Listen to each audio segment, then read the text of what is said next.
नमस्कार दोस्तों और साथियों, मैं ठाकुर रंगील। इस बात से आप सभी वाकिफ हैं कि जम्मू कश्मीर के अंदर इलेक्शन का बिगुल बज चुका है और आने वाले दिनों के अंदर जो है यहाँ पर चुनाव भी होने जा रहा है। और जम्मू कश्मीर के गोशे गोशे गोशे के अंदर जो है आजकल सियासत की हलचल कहीं ना कहीं तेज देखने को मिल रही है। अलग अलग पार्टियां जो है लगातार अपने अपने दावे ठोक रहे हैं और इस वक्त मैं खास ब्लॉक मुगल मैदान के अंदर मौजूद हूँ और इस वक्त हमारे साथ खास बातचीत करने के लिए भारतीय जनता पार्टी के ब्लॉक प्रेसिडेंट देवराज ठाकुर हैं। इनसे बातचीत करते हैं और जानने की कोशिश करते हैं कि आप भारतीय जनता पार्टी जम्मू कश्मीर में अपने आप पर कहां देख रही है। देवराज जी, क्या कहना चाहेंगे, किस तरह जहां एक साइड से इलेक्शन का दौर शुरू हुआ है और आने वाले दिनों के अंदर जो है फर्स्ट फेज का इलेक्शन भी होगा, और कहां पर सबसे पहले जम्मू कश्मीर में अपने आप को भारतीय जनता पार्टी देख रही है? भारतीय जनता पार्टी हमेशा अपने कार्य में रही है और हमारे सारे वर्कर्स इस टाइम एक्टिव हैं और हमारे हर बूथ पे, हमारे सात शक्ति केंद्र पे या मंडल पे हर जगह कार्यकर्ता अपने जितनी उसकी क्षमता है वो पूरा लगा के अपने पार्टी के लिए कार्य कर रहा है। रही बात जम्मू कश्मीर में, आपको तो इतना बड़ा लीडर तो मैं नहीं हूँ कि मैं पूरी जम्मू कश्मीर की टिप्पणी करूँ, लेकिन इतना ज़रूर है, हम अगर इंद्रवाल की बात करें तो हमारा कैडर इस टाइम मजबूत है, अपने कार्य में लगा हुआ है और बड़ी मुझे लगता है कि इतिहास में पहली बार लिखा जाएगा कि इंद्रवाल की जो सीट है इस बार भाजपा के झोली में जाएगी, ऐसा सुनहरा इस टाइम जो बना हुआ है। काफी दिग्गज नेता जो है, अगर हम जीएम सुरोड़ी की बात करें तो पिछले 3 दहाइयों से वो लगातार यहाँ से एमएलए रहे। उसके साथ साथ प्यारेलाल शर्मा भी मैदान में है और बाकी जमातों से भी जो है लीडर मैदान में है। आपको क्या लगता है कि भारतीय जनता पार्टी क्या इंद्रवाल सीट निकाल पाएगी? देखिए, जिस तरह से आपने सुरोड़ी साहब की बात की, मैं मानता हूँ कि वो पहले विधायक 3 बार रहे हैं और आजकल वो जनता नहीं है, जनता जानती है, पढ़ी लिखी है। आप विधायक उसी व्यक्ति को बनाओगे जिसकी कोई पार्टी हो। कल को यहाँ के लोगों के जो बाकी इश्यूज हैं, चाहे वो पानी हो, बिजली हो, रोड हो, इंफ्रास्ट्रक्चर हो, स्कूल हो, कॉलेजेस हो, हॉस्पिटल्स हो, ये तभी हो संभव हो सकता है जब आपकी किसी पार्टी के साथ जुड़े हो और पार्टी की सरकार बनने जा रही हो। वो विधायक उस टाइम बना जब उसके पास पार्टी थी, इस टाइम उसके पास पार्टी नहीं है। तो मुझे नहीं लगता है कोई ऐसा पढ़ा लिखा व्यक्ति और जानकार व्यक्ति जिसके पास नॉलेज हो, वो ऐसे इंडिपेंडेंट लोगों को चुनेगा, क्योंकि इस टाइम उनका कोई अस्तित्व तो नहीं रहेगा। अगर मान के चलो कि यहाँ से इंडिपेंडेंट जीतेगा, जाएगा किसके साथ? वो अपना सौदा करेगा कि मुझे इतने करोड़ चाहिए तब जाके मैं पार्टी का समर्थन करूंगा, उसका लोगों का कोई ध्यान नहीं रहेगा। हमेशा लोगों को एक पार्टी के हित में वोट करना चाहिए, जिस पार्टी की सरकार बने, सरकार बनेगी तभी जाके यहाँ के जो लोकल इश्यूज हैं, जो यहाँ की समस्याएं, उन समस्याओं का समाधान तभी हो सकता है। ऑपोजिशन का ये भी इल्जाम आयद करना है कि जीएम सुरोड़ी को जो है भारतीय जनता पार्टी पीछे से फंड्स कर रही है।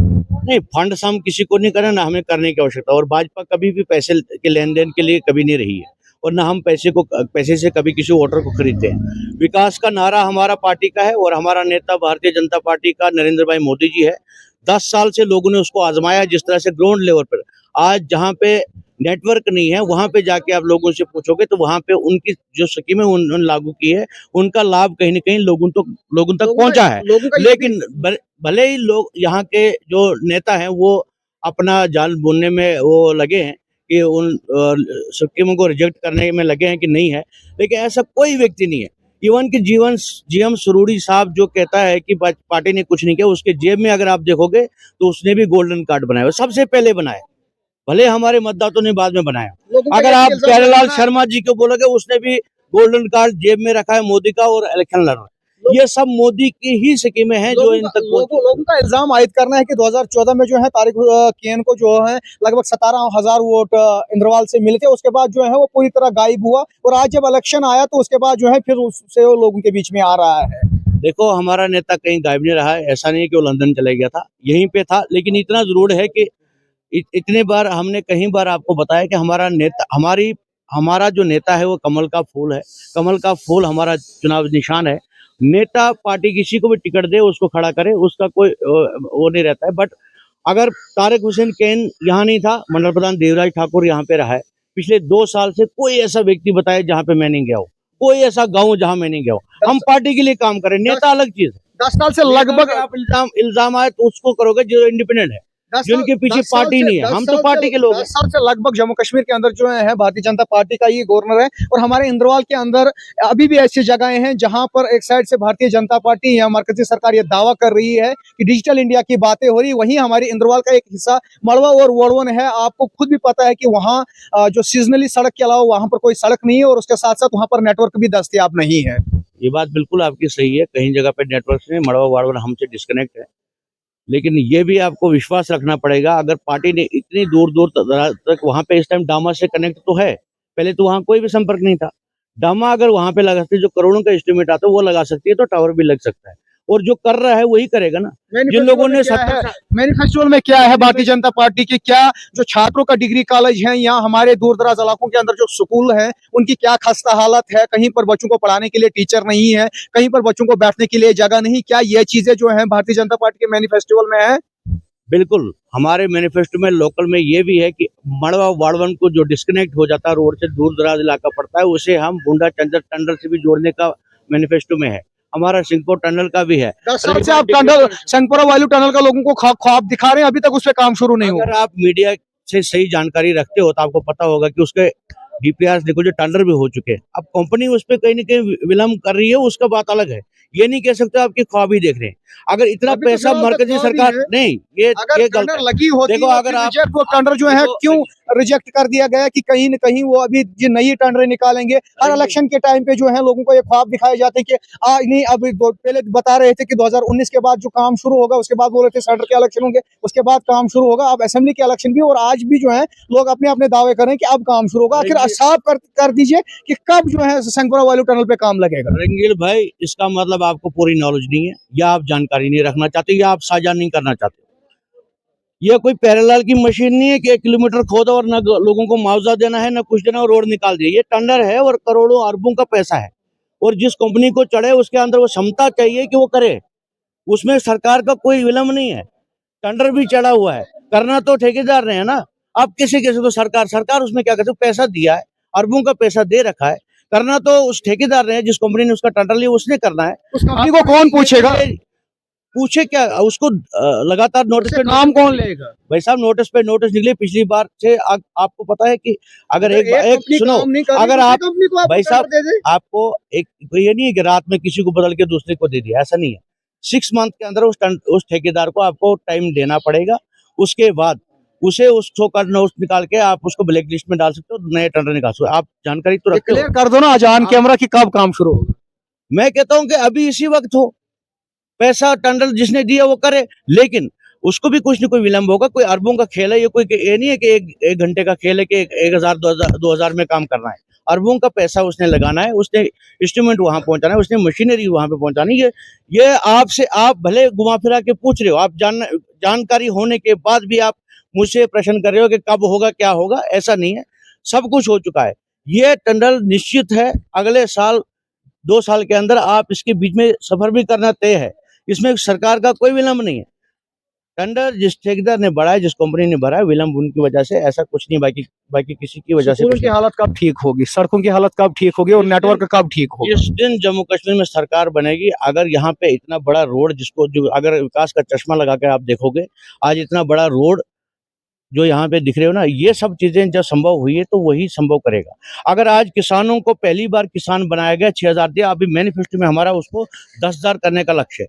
अगर किसी गरीब को पेंशन 60 साल से ऊपर 1000 रुपये हमने किए, तो आज हमने 3000 करने को उसको मैनिफेस्टो में रखा। आप मानते हैं कि बिना पढ़ाई लिखाई के जो है तरक्की नहीं होती है? एजुकेशन बहुत ज्यादा जरूरी है, चाहे किसी भी कौम में तब्दीली लानी हो। एजुकेशन पॉलिसी को आपने पढ़ा है, उसी को ग्राउंड में लाने के लिए यहाँ के विधायक जब होगा, यहाँ की सरकार जब बनेगी, ये सब जी अच्छा नहीं है, हाई सेकेंडरियों का हाल बुरा है, स्कूलों के अंदर हाल बुरा है, तो वो नई एजुकेशन पॉलिसी कहाँ पर इम्प्लीमेंट होगी? आपको क्या लगता है जो 18 साल से यहाँ राज कर वो करेगा? करना तो हमने है ना, जिसने 18 साल से आपको नहीं, जम्मू कश्मीर के अंदर गवर्नमेंट नहीं है वो। आपकी भी कोल पे सरकार, ये सवाल आपने मुझसे पहले भी कहा था, मैंने तब भी कहा कि यहाँ पे गवर्नर प्रशासन है, यहाँ ब्यूरोक्रेसी सिस्टम है, उसको समझना पड़ेगा। यहाँ पे पंचायती राज इंस्टीट्यूशन का काम कर रहा था, यहाँ पे एक सरपंच के पास डीएससी पावर था, वो डायरेक्ट सारा कुछ कर रहा था। सरपंच पंचों ने जो डीडीसी यहाँ पे, उनसे भी सवाल, सरकार उनकी थी, यहाँ पंचायती 10 राज साल से यहाँ पर एमपी भी तो भारतीय जनता पार्टी का है। एमपी जो था उसने जो कार्य करना था वो किया, आपको स्कीमें नहीं मिली। या तो हम ये समझना नहीं चाहते या हम बताने नहीं चाहते एमपी का क्या काम होता है। जो सेंटर में सरकार बैठी उसका काम है स्कीमें बनाना, उसके लिए फिगर्स के लिए आपके एमपी हैं वहाँ पे एक्टिवेटेड, जो बड़े बड़े काम कर रहे थे वो किए हैं। आज एम्स है, बाकी चीजें ये कहाँ से निकली। अब आप कहोगे कि यहाँ के छोटे छोटे रोड बनाने हैं, उसके लिए एमपी उद्घाटन करने के लिए आएगा, उसके लिए तो एमएलए चाहिए ना, उसके लिए विधायक चुनना पड़ेगा ना। आज अगर आप जैसे जानकार लोग, आप जैसे समझदार लोग, आप जैसे मीडिया के लोग सब कुछ जानने के बाद भी आप सच्चाई लोग जनता के पास नहीं रखोगे तो ये जनता भटकेगी, अगले 5 साल तक ये रोएगी। या बता दो आप ऑन सच कैमरा बता- आज कब तक जो है आप एजुकेशन सिस्टम को मुगल मैदान और छात्रों के अंदर बेहतर करोगे? जिस दिन सरकार बनेगी उसके 6 महीने के अंदर अंदर आप देख रहे रिजल्ट क्या होंगे। एजुकेशन सिस्टम जो जितना भी जो ए क्लास के सारे एजुकेशन सिस्टम्स यहाँ पे होंगे, यहाँ पे डिग्री कॉलेजेस होंगे। आपको कब यहाँ पे कुछ हमारे ऐसे हाई स्कूल से हाई सेकेंडरी अपग्रेडेशन हुई, हमने काफी लड़ाई लड़ी, लेकिन कृषि चीज जहाँ पे नहीं हो पाए, उस पर सफल नहीं हो पाए, लेकिन कुछ हद तक हमने फाइलें उसकी पहुंचाई। लेकिन आने वाले समय में वो सब बेहतर होगा, इसमें कोई दो राय नहीं है। और जिस तरह से पूरा हिंदुस्तान में इस टाइम जो है इक्वल राइट देखा, चाहे हिंदू मुसलमान सिख ईसाई सबको बराबर देखा। कोई भारतीय जनता पार्टी ने कभी मजहब की राजनीति नहीं की है, विकास की है। अगर मकान हमने दिया तो सबको दिया, चाहे हिंदू है, मुसलमान है, सिख है, ईसाई है। किसान दिया तो सबको बराबर दिया, फ्री राशन दिया तो सबको बराबर दिया। तो यहाँ कहाँ से प्रश्न चिन्ह उठ सकता है कि स्कूल नहीं हो सकते? स्कूल भी सबको बराबर मिलेंगे और अच्छे स्कूल होंगे और अच्छे कॉलेजेस होंगे, तभी जाके तो हमारा यहाँ के लोग जो उठेंगे, तभी एजुकेटेड होंगे, तभी तो इन मगरमच्छों के अनपढ़ लोगों के बहकाव में तभी तो नहीं आएंगे। जब एजुकेशन बहुत ज्यादा जरूरी है कौम के। बिल्कुल क्यों नहीं, एजुकेशन तो बुनियादी ढांचा है किसी भी सिस्टम को खड़ा करने के लिए। अगर एजुकेशन नहीं हमारे पास तो हम आगे कैसे बढ़ सकते हैं? हमारे चाहेंगे यहाँ से आवाम को। आवाम को मैं साफ ये बताना चाहता हूँ, उनसे निवेदन करना चाहता हूँ कि 5 साल का भविष्य लेके आप वोट करें। आप 5 साल में इसको थोड़ा कम करें, तो इससे आपका बच्चों का भविष्य 5 साल के लिए चुना जाएगा। ये सिर्फ 1000 2000 की गेम नहीं है, 3000 रुपये कहीं पूरा नहीं होगा। अगर मोदी जी का 6000 रुपये किसान का आपको सालाना मिलता है, उससे आपको भरपूरी नहीं हो पाई। आज कोई वोट के लिए आपको 3000 देके कसम खिला के आपसे वोट मांग रहे, उससे आपका भविष्य सुधार नहीं हो सकता है। आपको वोट करना चाहिए विकास पे, जिनकी सोच है कि हम यहाँ पे इंफ्रास्ट्रक्चर बनाएं, यहाँ एजुकेशन बनाएं। मैं सभी जनता जनार्दन से निवेदन करना चाहता हूँ, सभी मतदाताओं से निवेदन करना चाहता हूँ कि अपने होश हवास में बिना किसी मजहब और मिलत के, बिना किसी बहकावे में आने के बगैर आप भाजपा को वोट करें। जो पूरे पिछले 10 साल में जिस भाजपा ने मोदी जी के नेतृत्व में हिंदुस्तान 11वें नंबर से 5वें स्थान पे आया है, तो आने वाले जिस व्यक्ति के पास ये विजन है कि भारत को विकसित भारत बनाना है, भारत ऐसा समृद्ध भारत बने, यहाँ पे जिस तरह से हम बाहर विदेश में नौकरियां करेंगे, वैसे बाहर के यहाँ आए। जिस लीडर के पास ऐसा विजन है, हमें उसके साथ खड़ा होना चाहिए। ऐसा मेरी निवेदन सभी मतदाताओं चलिए से। बहुत बहुत शुक्रिया दोस्तों। और साथियों हम खास बातचीत कर रहे थे देवराज ठाकुर से, जो ब्लॉक प्रेसिडेंट भी हैं मुगल मैदान से भारतीय जनता पार्टी के। तो आने वाले वक्त में पता चलेगा। इसका साफ कहना है कि अगर हमारी सरकार आएगी तो आने वाले 6 महीनों के अंदर जो है एजुकेशन सिस्टम को बेहतर किया जाएगा। ये तो आने वाले वक्त में पता चलेगा। तब तक आप देखते रहें, दीजिए इजाजत।